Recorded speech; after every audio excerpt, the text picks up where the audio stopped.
Good afternoon, boys and girls. Hello, 6th grade. Today we are going to continue in our Superminds book, page 37, talking a little bit about modifiers and adverbs and, some very important English words just to get us to speak a little bit more clearly about what we're trying to communicate about. So let's get started.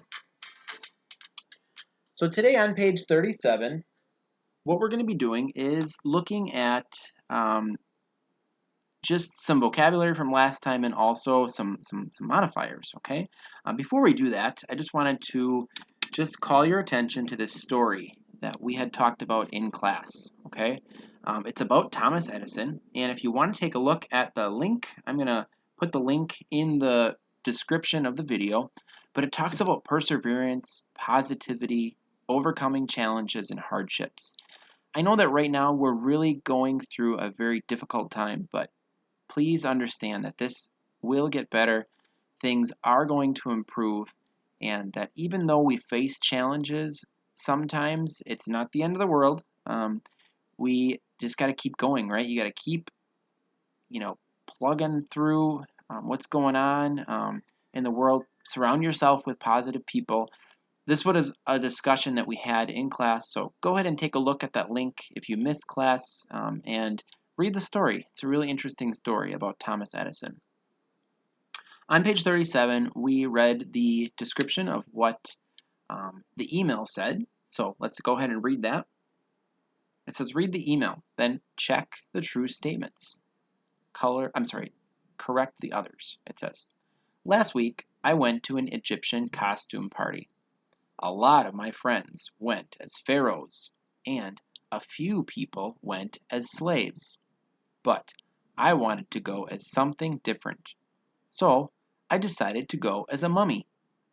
I spent a little money on some bandages, and then I spent a lot of time wrapping them around me. I looked great. There was one problem. While I was walking to the party, it started to rain, and I didn't have an umbrella. When I got to the party, I was covered in lots of wet bandages. I didn't look like a mummy. I was a mess. So inside of that paragraph, you'll notice that there's lots of modifiers. We'll go through those in just a couple of seconds. But first it says, check the true sentences. So let's read number 1. It says, there were more pharaohs at the party than slaves. Is that true or false? Well, of course, that's true, because in the first part it says that when he went to the Egyptian costume party, a lot of his friends went as pharaohs. And it says a few people went as slaves. So that one is true, number 1. What's another example of a true statement? Go ahead and read number 2, 3, and 4, and tell me which ones are true.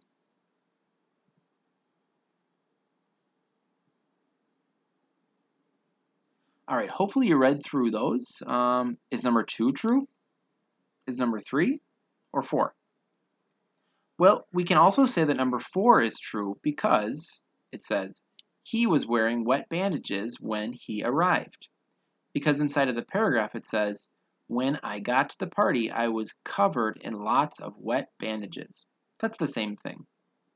So which sentences are false? Well, number 2 is false because number 2 says the bandages were expensive. But if we read the paragraph, what does it say? It says, I spent a little money on some bandages. So obviously that means that they were not expensive. They were cheap. Number 3 is also false. Number 3 says, it didn't take a long time to put on the mummy costume. Because in the paragraph it says, I spent a lot of time wrapping them around me. Didn't take a long time is the opposite of that he did spend a lot of time wrapping them around. That negative statement didn't is just the opposite of the positive statement that you see inside of the paragraph. So those are the different positive and negative things, the true and false statements. I have a question for you. Can you imagine wearing wet bandages for a costume, how would you feel? Would you put a lot of wet bandages around your body? Or would you just put a few little strips or just a little bit of the bandage around your body? Hopefully you noticed that inside of that paragraph, you saw a couple of words that were repeated, okay? Let's read these sentences under the grammar focus. It says, there were a lot of people at the party. There were lots of my friends at the party. There was lots of food at the party. There were a few bandages on the floor after the party. There was a little food left after the party. Each one of these words, boys and girls, is a very important grammar concept, okay, called modifiers, right? They modify the type of sentence that we're looking at, okay? They're also, I believe they're adverbs, if I'm not mistaken, right? We have countable and uncountable nouns, which can be modified by these types of words, right? A lot of, lots of, much, many, okay? But you can't use them in every situation. For example, the word much. You can use that by saying, I don't have much money, because that's an uncountable noun. You can't really count money. You can count bills, you can count coins, you can count dollar signs, but you can't count the word money, right? So you wouldn't say, I have much money. You would say something like, I have a lot of money, or I have lots of money. Let's look at another phrase, like many. Can you say, I have many money? No. Can you say, I have many friends? Yes, you can, because you can count them, right? Things that you can count, you can use phrases like many, lots of, or a lot of. Let's go on to the next exercise. What you're going to do is you're going to repeat these phrases to yourself. So go ahead and pause the video and repeat these phrases again.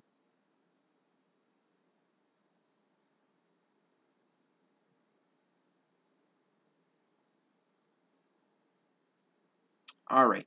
Once again, you'll notice that words like, or phrases like a lot of, lots of, a few, and a little are very common modifiers, right? So take a look at this before we do the next exercise, because now you're going to need to see if you can describe one of the pictures. The directions say, take turns closing your eyes. Point to a picture, open your eyes, and describe it. So I'm going to just randomly pick one of these pictures and I'm going to describe it. Number 1 says, there is a little bit of food on the plate. There is not much food on the plate. Which number did you pick? Number 6, right? You can see there is not a lot of food on the plate, and there is just a little bit of food on the plate. Good. Let's go to the next one. All right, so I'm going to describe another picture, and you're going to guess which one it says. I see quite a lot of water falling down the mountain. Or, there's lots of water in the stream. Which picture is it? Number 1, right? You can see number 1 has lots of water.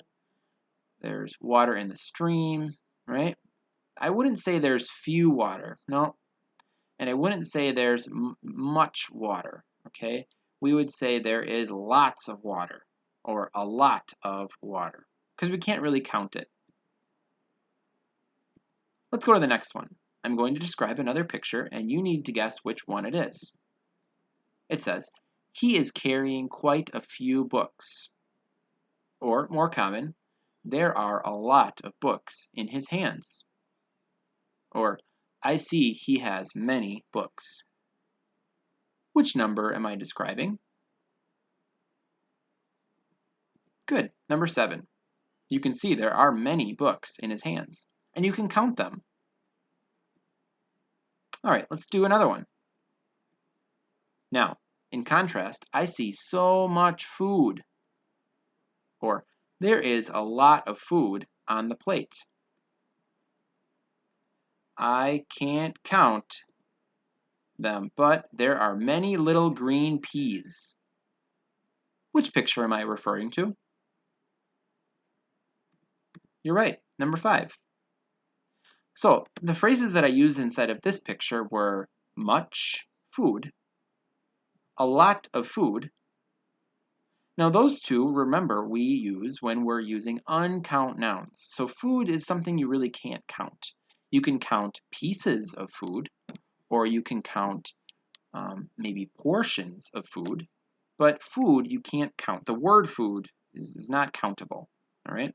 Now let's look at the last sentence. It says, I can't count them, but there are many little green peas. Now the word many, on the other hand, is used with countable nouns. I can count each one of those peas.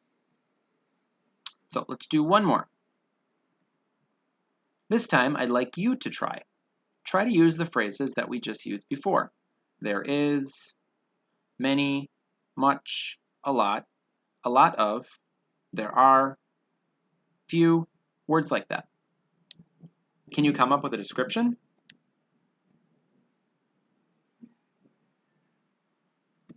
All right, I came up with a description and I want you to guess which one is correct. It says, there is much money. There is many money. There is lots of money. There are a lot of bills. Which one is correct? Which ones are incorrect? Well, just like before, you'll notice we cannot use much with the word is, right? There is much money? No. There is many money? No. There is lots of money? Yeah, not really. I think the best way to describe this is there are a lot of bills. Okay? The other ones have grammar issues, and also uncount versus count nouns don't go with the modifiers. So number 4 is correct. All right? Good. Boys and girls, this is the end of the class, so it's good to see you. Go back and practice these words with some things around your house. All right? We will see you next week. Have a great weekend.